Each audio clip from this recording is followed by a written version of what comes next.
حدیث نمبر 861۔ سیدنا اسود بن سری رضی اللہ عنہ بیان کرتے ہیں کہ میں شاعر تھا۔ میں نے نبی کریم صلی اللہ علیہ وسلم کی خدمت میں حاضر ہو کر عرض کیا، کیا میں آپ کو وہ اشعار سناؤں جن میں نے اپنے رب کی تعریف کی ہے؟ آپ صلی اللہ علیہ وسلم نے فرمایا، بلا شبہ تیرا رب حمد کو پسند کرتا ہے، اس سے زیادہ آپ صلی اللہ علیہ وسلم نے مجھے کوئی بات نہ کی۔ صحیح الافون، یہ روایت حسن ہے۔ حدیث نمبر 862۔ سیدہ عائشہ رضی اللہ عنہ بیان کرتی ہیں کہ سیدنا حسان بن ثابت رضی اللہ عنہ نے مشرکین کی ہجو کرنے کی رسول اللہ صلی اللہ علیہ وسلم سے اجازت طلب کی تو آپ نے فرمایا، میرے نسب کا کیا ہوگا؟ تو اس نے کہا، میں آپ کو ان سے اس طرح نکالوں گا جس طرح بال کو گوندے ہوئے آٹے سے نکالا جاتا ہے۔ صحیح البخاری اور صحیح مسلم۔ حدیث نمبر 863۔ جناب ہشام رحمہ اللہ اپنے والد عروہ رحمہ اللہ سے روایت کرتے ہیں، انہوں نے کہا کہ میں نے سیدہ عائشہ رضی اللہ عنہ کے سامنے سیدنا حسان رضی اللہ عنہ کو برا بلا کہنے لگا تو انہوں نے فرمایا، اسے برا نہ ہو، کیونکہ وہ رسول اللہ صلی اللہ علیہ وسلم کی طرف سے مدافعت کیا کرتا تھا۔ صحیح البخاری۔ باب عام گفتگو کی طرح شعر بھی اچھے برے ہوتے ہیں۔ حدیث نمبر 864۔ سیدنا ابی بن کعب رضی اللہ عنہ بیان کرتے ہیں کہ نبی کریم صلی اللہ علیہ وسلم نے فرمایا، بعض اشعار حکمت بھرے ہوتے ہیں۔ صحیح البخاری۔ حدیث نمبر 865۔ سیدنا عبداللہ بن عمر رضی اللہ عنہما بیان کرتے ہیں کہ رسول اللہ صلی اللہ علیہ وسلم نے فرمایا، شعر بھی کلام کی طرح ہے، اچھا شعر اچھے کلام کی طرح ہے اور برا شعر برے کلام کی طرح ہے۔ یہ روایت صحیح ہے۔ حدیث نمبر 866۔ جناب عروہ رحمہ اللہ بیان کرتے ہیں کہ سیدہ عائشہ رضی اللہ عنہا فرمایا کرتی تھی، شعر اچھا بھی ہوتا ہے اور برا بھی ہوتا ہے، اچھا شعر لے لو اور برا چھوڑ دو۔ میں نے کعب بن مالک رضی اللہ عنہ کے کچھ اشعار نقل کیے ہیں، جن میں سے ایک قصیدہ بھی ہے جو 40 یا اس سے کم و بیش اشعار پر مشتمل ہے۔ یہ روایت صحیح ہے۔ حدیث نمبر 867۔ جناب مقدام بن شریح رحمہ اللہ اپنے والد سے روایت کرتے ہیں، انہوں نے کہا کہ میں نے سیدہ عائشہ رضی اللہ عنہا سے عرض کیا، کیا رسول اللہ صلی اللہ علیہ وسلم کسی شعر سے بھی مثال دیا کرتے تھے؟ تو انہوں نے فرمایا، آپ صلی اللہ علیہ وسلم عبداللہ بن رواحہ رضی اللہ عنہ کے اس شعر سے مثال دیا کرتے تھے، اور تیرے پاس وہ شخص خبریں لائے گا جسے تو نے زیادہ راہ نہیں دیا۔ یہ روایت صحیح ہے۔ حدیث نمبر 868۔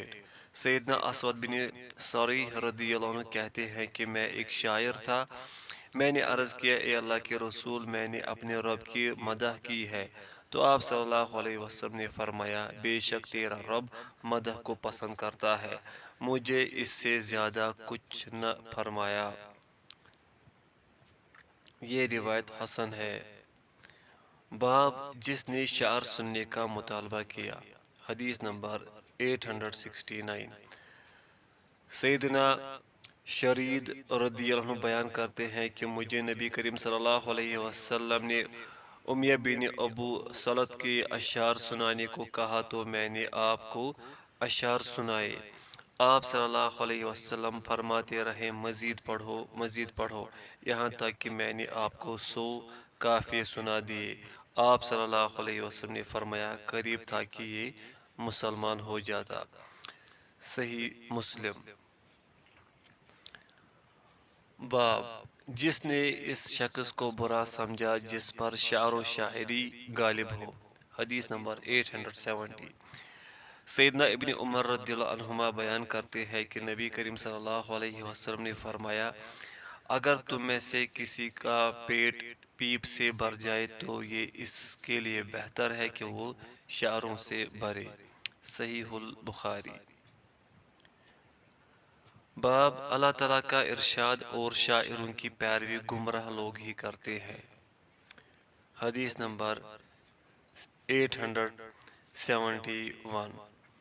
سیدنا ابن عباس رضی اللہ عنہما نے آیت وَالشُّعَرَاءُ يَتَّبِعُهُمُ الْغَاوُونَ اور شاعروں کے پیچھے تو گمراہ لوگ ہی لگتے ہیں، وَأَنَّهُمْ يَقُولُونَ مَا لَا يَفْعَلُونَ اور بے شک وہ باتیں کہتے ہیں جو کرتے نہیں، کی تفسیر کرتے ہوئے فرمایا کہ اس کے عموم کو منسوخ کر کے ایمان والوں کو مستثنی کر دیا ہے۔ چنانچہ فرمایا، سوائے ان لوگوں کے جو ایمان لائے اور نیک عمل کیے اور کثرت سے اللہ کا ذکر کیا، اور جب ان پر ظلم ہوا تو اس کے بعد انہوں نے بدلہ لیا، اور ظالم لوگ جلد جان لیں گے کہ کون سی پلٹنے کی خوفناک جگہ وہ پلٹیں گے۔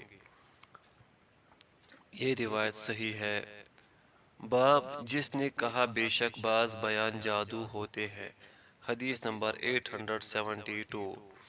سیدنا ابن عباس رضی اللہ عنہما بیان کرتے ہیں کہ ایک آدمی یا ایک دیہاتی نبی صلی اللہ علیہ وسلم کی خدمت میں حاضر ہوا اور اس نے بہت واضح گفتگو کی تو نبی صلی اللہ علیہ وسلم نے فرمایا، بے شک بعض بیان جادو ہوتے ہیں اور بے شک بعض شعر پر حکمت ہوتے ہیں۔ یہ روایت صحیح ہے۔ حدیث نمبر 873۔ جناب عمر بن سلام رحمہ اللہ بیان کرتے ہیں کہ عبد الملک بن مروان رحمہ اللہ نے اپنے بیٹوں کو امام شعبی رحمہ اللہ کی سپرد کیا تاکہ وہ انہیں ادب سکھائے، اور ان سے کہا، ان کو شعر سکھاؤ تاکہ یہ بزرگی والے اور بلندی والے ہو جائے، اور ان کو گوشت کھلاؤ تاکہ ان کے دل مضبوط ہو جائے، اور ان کے بال کاٹتے رہنا تاکہ ان کی گردن موٹی ہو جائے، اور ان کو اشراف لوگوں میں بٹھانا تاکہ یہ ان سے باتیں کرنے میں مناقضہ کر سکے، یعنی سوال جواب کرے، جس سے ان کا علم اور حوصلہ بڑھے۔ یہ روایت ضعیف ہے۔ باب ناپسندیدہ شعر کا بیان۔ حدیث نمبر 874۔ سیدہ عائشہ رضی اللہ عنہا بیان کرتی ہیں کہ نبی کریم صلی اللہ علیہ وسلم نے فرمایا، لوگوں میں سب سے بڑا مجرم وہ شاعر ہے جو کسی پورے قبیلے کی ہجو کرے، اور دوسرا وہ شخص جو اپنے باپ کا انکار کرے۔ یہ روایت صحیح ہے۔ باب زیادہ بولنے کا بیان۔ حدیث نمبر 875۔ سیدنا ابن عمر رضی اللہ عنہما فرماتے ہیں کہ رسول اللہ صلی اللہ علیہ وسلم کے زمانے میں مشرق سے دو آدمی آئے جو خطیب تھے، دونوں نے کھڑے ہو کر بیان کیا پھر بیٹھ گئے۔ اس کے بعد رسول اللہ صلی اللہ علیہ وسلم کے خطیب ثابت بن قیس رضی اللہ عنہ نے کھڑے ہو کر بیان کیا، لیکن لوگوں کو ان مشرق سے آئے ہوئے آدمی کی اسلوب بیان اور خطاب پر بڑا تعجب ہوا۔ پھر رسول اللہ صلی اللہ علیہ وسلم نے کھڑے ہو کر خطبہ دیا اور فرمایا، اے لوگو، تم اپنے طریقے پر بات کرو، کیونکہ بات سے بات نکالتے چلے جانا شیطان کی طرف سے ہے۔ پھر رسول اللہ صلی اللہ علیہ وسلم نے فرمایا، بے شک بعض بیان جادو ہوتے ہیں۔ صحیح البخاری۔ حدیث نمبر 876۔ سیدنا انس رضی اللہ عنہ بیان کرتے ہیں کہ ایک آدمی نے سیدنا عمر رضی اللہ عنہ کے سامنے خطبہ دیا اور بڑی لمبی باتیں کی، تو سیدنا عمر رضی اللہ عنہ نے فرمایا، بلا شبہ خطبوں میں لمبی لمبی باتیں کرنا شیطان کی جھاگ سے ہے۔ یہ روایت صحیح ہے۔ حدیث نمبر 877۔ جناب سہل بن زرع رحمہ اللہ بیان کرتے ہیں کہ میں نے سیدنا ابو یزید یا معن بن یزید رضی اللہ عنہ سے سنا کہ نبی کریم صلی اللہ علیہ وسلم نے فرمایا، اپنی مسجدوں میں اکٹھے ہو جاؤ، جب ایک قوم اکٹھی ہو جائے تو مجھے اطلاع کر دو، پھر سب سے پہلے آپ ہمارے پاس تشریف لائے۔ ہم میں سے ایک شخص نے بات کی اور کہا، تمام تعریفیں اللہ تعالیٰ کے لیے ہیں، جس کی حمد کے سوا کوئی مقصد نہیں اور نہ اس کے علاوہ کوئی راستہ ہے۔ اس پر آپ صلی اللہ علیہ وسلم غصے سے کھڑے ہو گئے۔ ہم نے ایک دوسرے کو ملامت کی کہ سب سے پہلے آپ ہی ہمارے پاس تشریف لائے اور یہاں سے خفا ہو گئے۔ پھر آپ کسی دوسری مسجد میں چلے گئے اور اس میں بیٹھ گئے۔ ہم آپ کی خدمت میں حاضر ہوئے اور آپ سے بات کی تو آپ ہمارے ساتھ واپس آ گئے اور اپنی جگہ پر یا اپنی جگہ کے قریب بیٹھ گئے۔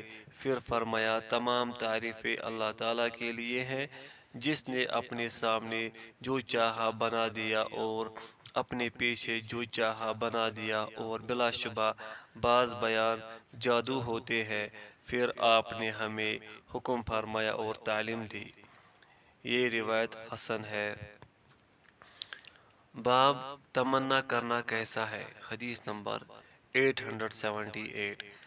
سیدہ عائشہ رضی اللہ عنہا بیان کرتی ہے کہ ایک رات نبی صلی اللہ علیہ وسلم کو نیند نہیں آ رہی تھی تو آپ صلی اللہ علیہ وسلم نے فرمایا، کاش میرے اصحاب میں سے کوئی نیک آدمی آج رات میرے پاس آ کر پہرا دے۔ اچانک ہم نے اسلحہ کی آواز سنی تو آپ صلی اللہ علیہ وسلم نے پوچھا، کون ہے؟ اس نے کہا، سعد ہوں، اے اللہ کے رسول، آپ کا پہرا دینے آیا ہوں۔ پھر نبی صلی اللہ علیہ وسلم سو گئے یہاں تک کہ ہم نے آپ کی خراٹوں کی آواز سنی۔ صحیح البخاری اور صحیح مسلم۔ باب کسی آدمی، چیز یا گھوڑے کے بارے میں یہ کہنا کہ وہ سمندر ہے۔ حدیث نمبر 879۔ سیدنا انس بن مالک رضی اللہ عنہ بیان کرتے ہیں کہ ایک مرتبہ مدینہ میں دہشت پھیل گئی تو نبی صلی اللہ علیہ وسلم نے سیدنا ابو طلحہ رضی اللہ عنہ سے عاریتاً گھوڑا لیا جسے مندوب کہا جاتا تھا۔ آپ اس پر سوار ہوئے اور مدینہ کے گرد چکر لگایا۔ جب آپ واپس لوٹے تو فرمایا، ہم نے کوئی چیز نہیں دیکھی اور ہم نے اس گھوڑے کو سمندر کی طرح تیز رفتار پایا۔ صحیح البخاری و صحیح مسلم۔ باب لہجے کی غلطی پر پٹائی کرنے کا بیان۔ حدیث نمبر 880۔ جناب نافع رحمۃ اللہ بیان کرتے ہیں کہ سیدنا ابن عمر رضی اللہ عنہما اپنے بچوں کو لہجے کی غلطی پر مارا کرتے تھے۔ یہ روایت صحیح ہے۔ حدیث نمبر 881۔ جناب عبد الرحمن بن عجلان اور رحمہ اللہ بیان کرتے ہیں کہ سیدنا عمر بن خطاب رضی اللہ عنہ دو آدمیوں کے پاس سے گزرے جو تیر اندازی کر رہے تھے۔ ان میں سے ایک نے دوسرے سے کہا، اسبت، یعنی اسبت کی بجائے اسبت کہا، یعنی سواد کی جگہ سین پڑا۔ تو سیدنا عمر رضی اللہ عنہ نے فرمایا، لہجے کی غلطی نشانی کی غلطی سے زیادہ بری ہے۔ یہ روایت ضعیف ہے۔ باب کوئی آدمی لیس بشیء وہ کچھ نہیں ہے کہہ کر لیس بحق وہ صحیح نہیں ہے مراد لے۔ حدیث نمبر 882۔ ام المؤمنین سیدہ عائشہ رضی اللہ عنہ بیان کرتی ہیں کہ کچھ لوگوں نے نبی صلی اللہ علیہ وسلم سے کاہنوں، غیب کی خبر بتانے والوں کے بارے میں پوچھا۔ آپ صلی اللہ علیہ وسلم نے انہیں فرمایا، لیسوا بشیء وہ کچھ نہیں ہے۔ انہوں نے عرض کیا، اے اللہ کے رسول، وہ کچھ ایسی باتیں بتاتے ہیں جو سچی ہو جاتی ہے۔ تو نبی صلی اللہ علیہ وسلم نے فرمایا، اس ایک بات کو شیطان اچک لیتا ہے، پھر اسے اپنے دوست کے کانوں میں اس طرح ڈال دیتا ہے جیسے مرغی کڑکڑاتی ہے، پھر وہ کاہن اس ایک بات میں 100 سے زیادہ جھوٹ ملا دیتے ہیں۔ صحیح البخاری و صحیح مسلم۔ باب اشارے کنائے سے بات کرنا۔ حدیث نمبر 883۔ سیدنا انس بن مالک رضی اللہ عنہ بیان کرتے ہیں کہ ایک دفعہ رسول اللہ صلی اللہ علیہ وسلم سفر میں تھے کہ ایک حدی خواہ نے حدی پڑھی تو نبی صلی اللہ علیہ وسلم نے فرمایا، اے انجشا، تجھ پر افسوس ہے، شیشوں کو آہستہ آہستہ لے کر چل۔ حاشیہ میں ہے، حدی ان اشعار کو کہتے ہیں کہ جنہیں اونٹ چلانے والے ایک خاص انداز میں گاتے ہیں، اور ان اشعار کے سننے سے اونٹ مست ہو کر تیز دوڑنا شروع کر دیتے ہیں۔ صحیح البخاری و صحیح مسلم۔ حدیث نمبر 884۔ سیدنا عمر رضی اللہ عنہ فرماتے ہیں، کسی شخص کے جھوٹا ہونے کے لیے اتنا ہی کافی ہے کہ ہر سنی سنائی بات بیان کر دے، اور سیدنا عمر رضی اللہ عنہ نے یہ بھی فرمایا کہ اشارے کنایے سے بات کرنے میں وہ چیز ہے جو مسلمان کو جھوٹ سے کفایت کرتی ہے۔ صحیح مسلم۔ حدیث نمبر 885۔ جناب مطرف بن عبداللہ شخیر رحمہ اللہ بیان کرتے ہیں کہ میں نے سیدنا عمران بن حسین رضی اللہ عنہ کی رفاقت میں بصرہ تک سفر کیا۔ ہم پر کوئی دن بھی ایسا نہیں آیا جس میں انہوں نے ہمیں اشعار نہ سنائے ہو، اور انہوں نے یہ بھی فرمایا، اشارے کنایے سے بات کرنے میں جھوٹ سے بچاؤ ہے۔ یہ روایت صحیح ہے۔ باب راز فاش کرنا۔ سیدنا عمر بن عاص رضی اللہ عنہ فرماتے ہیں، حدیث نمبر 886۔ سیدنا عمر بن عاص رضی اللہ عنہ فرماتے ہیں، مجھے اس شخص پر تعجب ہے جو تقدیر سے بھاگتا ہے حالانکہ وہ اس میں پڑھنے والا ہے، اور اپنے بھائی کی آنکھ میں تنکا تو دیکھ لیتا ہے جبکہ اپنی آنکھ میں پڑے ہوئے شہ تیر کو چھوڑ دیتا ہے، اپنے بھائی کے دل سے کینہ نکالتا ہے جبکہ اپنے دل میں کینہ چھوڑے رکھتا ہے۔ میں نے جب بھی اپنا راز کسی کے پاس رکھا تو پھر اس کی افشا پر ملامت نہیں کی، میں اسے کیوں کر ملامت کروں جبکہ میں خود تو اسے چھپا نہ سکا۔ یہ روایت صحیح ہے۔ باب مذاق اڑانا اور اللہ عز و جل مذاق اڑانا اور اللہ عز و جل کا فرمان ہے، کوئی کسی قوم کا مذاق نہ اڑائے۔ حدیث نمبر 887۔ سیدہ عائشہ رضی اللہ عنہ فرماتی ہے، ایک مصیبت زدہ آدمی عورتوں کے پاس سے گزرا تو وہ اس کا مذاق اڑاتے ہوئے آپس میں ہنسنے لگے، پھر ان میں سے بعض عورتیں اسی مصیبت میں مبتلا ہو گئی۔ یہ روایت ضعیف ہے۔ باب معاملات میں سنجیدگی اور میانہ روی اختیار کرنا۔ حدیث نمبر 888۔ امام زہری ولی رحمہ اللہ بیان قبیلے کے ایک شخص سے روایت کرتے ہیں، اس نے کہا کہ میں اپنے والد کے ہمراہ رسول کریم صلی اللہ علیہ وسلم کی خدمت میں حاضر ہوا۔ آپ صلی اللہ علیہ وسلم نے مجھے چھوڑ کر میرے والد کے ساتھ سرگوشی فرمائی۔ کہتا ہے کہ میں نے اپنے والد سے پوچھا کہ رسول اللہ صلی اللہ علیہ وسلم نے آپ سے کیا فرمایا؟ انہوں نے بتایا کہ نبی صلی اللہ علیہ وسلم نے فرمایا، جب تو کسی کام کا ارادہ کرے تو سنجیدگی اور میانہ روی کو لازم پکڑ، یہاں تک اللہ تعالیٰ تجھے اس کام سے نکلنے کا راستہ دے، یا اللہ تعالیٰ تیرے لیے نکلنے کی کوئی صورت پیدا کر دے۔ یہ روایت ضعیف ہے۔ حدیث نمبر 889۔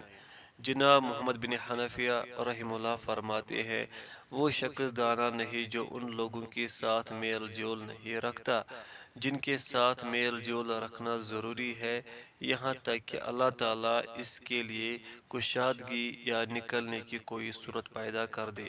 یہ روایت صحیح ہے۔ باب جس نے کسی کو گلی یا راستہ بتایا۔ حدیث نمبر 890۔ سیدنا برا بن عازب رضی اللہ عنہ بیان کرتے ہیں کہ نبی کریم صلی اللہ علیہ وسلم نے فرمایا، جس شخص نے کسی کو دودھ پینے کے لیے جانور دیا یا کسی پوچھنے والے کو گلی بتا دی یا راستہ سمجھا دیا تو اسے ایک غلام آزاد کرنے کے برابر اجر ملے گا۔ یہ حدیث صحیح ہے۔ حدیث نمبر 891، سیدنا ابو ذر رضی اللہ عنہ نے اس حدیث کو مرفوع بیان کیا ہے کہ آپ صلی اللہ علیہ وسلم نے فرمایا، تیرا اپنے ڈول سے اپنے بھائی کے ڈول میں پانی ڈال دینا صدقہ ہے، اور تیری نیکی کا حکم دینا اور برائی سے منع کرنا بھی صدقہ ہے، اور اپنے بھائی کے چہرہ کو دیکھ کر مسکرانا بھی صدقہ ہے، اور تکلیف دہ چیز کانٹا یا ہڈی کو لوگوں کے راستے سے ہٹا دینا بھی تیرے لیے صدقہ ہے، اور کسی بولے ہوئے آدمی کی رہنمائی کرنا بھی صدقہ ہے۔ یہ حدیث حسن ہے، صحیح ہے۔ باب جس نے کسی اندھے کو راستہ سے بھٹکا دیا۔ حدیث نمبر 892، سیدنا ابن عباس رضی اللہ عنہما بیان کرتے ہیں کہ نبی کریم صلی اللہ علیہ وسلم نے فرمایا، اللہ تعالیٰ نے اس شخص پر لعنت کی ہے جس نے کسی اندھے کو راستہ سے بھٹکا دیا۔ یہ روایت حسن ہے۔ باب سرکشی گناہ ہے۔ حدیث نمبر 893، سیدنا ابن عباس رضی اللہ عنہما بیان کرتے ہیں کہ ایک مرتبہ نبی کریم صلی اللہ علیہ وسلم مکہ مکرمہ میں اپنے گھر کے صحن میں تشریف فرما تھے کہ اچانک عثمان بن مظعون رضی اللہ عنہ وہاں سے گزرے اور نبی صلی اللہ علیہ وسلم کو دیکھ کر ہنس پڑے۔ تو نبی صلی اللہ علیہ وسلم نے انہیں فرمایا، کیا تم ہمارے پاس نہیں بیٹھو گے؟ انہوں نے عرض کیا، جی کیوں نہیں۔ پھر نبی صلی اللہ علیہ وسلم بھی ان کی طرف منہ کر کے بیٹھ گئے۔ آپ صلی اللہ علیہ وسلم ان سے باتیں کر رہے تھے کہ اچانک نبی صلی اللہ علیہ وسلم نے ٹکٹکی باندھ کر آسمان کی طرف دیکھا، پھر فرمایا، ابھی ابھی جب کہ تم بیٹھے ہوئے ہو میرے پاس اللہ کا قاصد آیا۔ سیدنا عثمان بن مظعون رضی اللہ عنہ نے عرض کیا، اس نے آپ سے کیا کہا؟ آپ نے یہ آیت مبارک تلاوت فرمائی، ان اللہ یامر بالعدل الی آخرہ۔ بلا شبہ اللہ تعالیٰ انصاف، احسان اور قرابت داروں کو دیکھنے کا حکم دیتا ہے اور بے حیائی، برائی اور سرکشی سے منع کرتا ہے۔ سیدنا عثمان بن مظعون رضی اللہ عنہ کہتے ہیں، یہ اس وقت کی بات ہے جب میرے دل میں ایمان پختہ ہو گیا تھا اور میں محمد صلی اللہ علیہ وسلم سے محبت رکھتا تھا۔ یہ حدیث ضعیف ہے۔ باب سرکشی کی سزا۔ حدیث نمبر 894، جناب ابو بکر بن عبید اللہ بن انس اپنے والد سے وہ ان کے دادا انس رضی اللہ عنہ سے روایت کرتے ہیں کہ نبی کریم صلی اللہ علیہ وسلم نے فرمایا، جس شخص نے 2 لڑکیوں کی کفالت کی یہاں تک وہ بالغ ہو گئی، میں اور وہ جنت میں اس طرح اکٹھے داخل ہوں گے جیسا کہ یہ 2 انگلیاں ہیں۔ محمد راوی حدیث نے شہادت والی انگلی اور درمیانی انگلی کو ملا کر اشارہ کیا۔ صحیح مسلم۔ حدیث نمبر 895، اور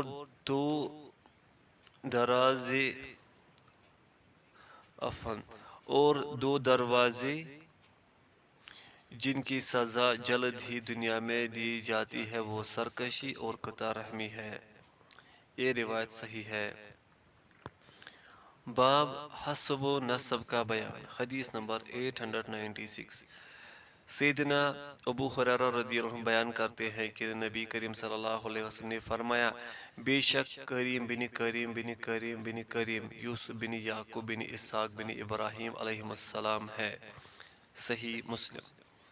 حدیث نمبر 897، سیدنا ابو ہریرہ رضی اللہ عنہ بیان کرتے ہیں کہ رسول اللہ صلی اللہ علیہ وسلم نے فرمایا، بے شک قیامت کے دن میرے دوست متقی لوگ ہیں، اگرچہ نسب سے زیادہ قریب ہیں۔ لوگ میرے پاس قیامت کے دن اعمال لے کر آئیں گے اور تم دنیا کو اپنے گردنوں پر اٹھائے آؤ گے اور کہو گے، اے محمد صلی اللہ علیہ وسلم ہماری مدد کیجیے، تو میں اس طرح کہوں گا، نہیں، اور آپ نے دونوں جانب منہ پھیر کر بتایا۔